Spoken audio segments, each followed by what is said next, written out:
Trump was humiliated once again today in the Oval Office, sitting in exactly the same chair where he was humiliated in exactly the same way in this same week on Monday.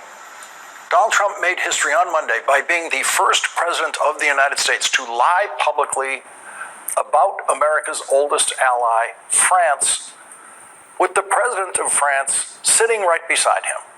That created the historic humiliation touch seen around the world. President Emmanuel Macron of France actually reached across to put his hand on Donald Trump to stop Donald Trump from lying about France. Donald Trump said that Europe contributed less aid to Ukraine than the United States did. That's a lie. Europe has contributed more than the United States has. And Donald Trump once again told the lie that American aid to Ukraine was a donation, but European aid to Ukraine was a loan, and Ukraine was required to pay back France and all the other European countries that have aided Ukraine. And that was a lie that President Macron could not abide. And that is when President Macron interrupted Donald Trump, had to interrupt him and stop him from continuing to tell that lie.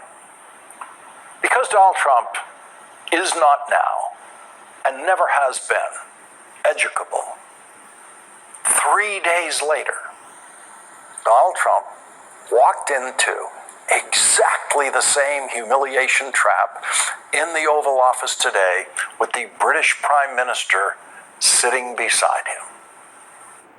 You know, they get their money back by giving money. We don't get the money back. Biden made a deal. He put in $350 billion, and I thought it was a very unfair situation. We're not getting all of ours. I mean, quite a bit of ours was gifted. It was given. There were some lends, but mainly it was gifted, actually.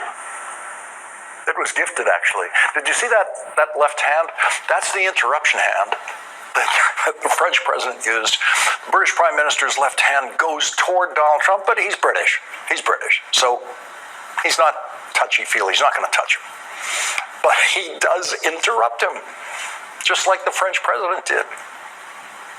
Once again, Donald Trump told the deranged lie that the aid supplied to Ukraine by the British will have to be paid back by Ukraine. And that is the only thing Donald Trump said today that forced the British Prime Minister to actually interrupt him.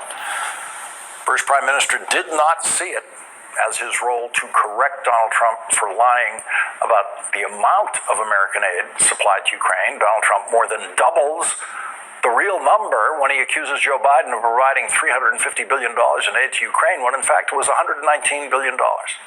It's the kind of Trump lie that everyone has grown accustomed to, especially the White House press corps. Of course, Donald Trump will lie about the numbers. He always does.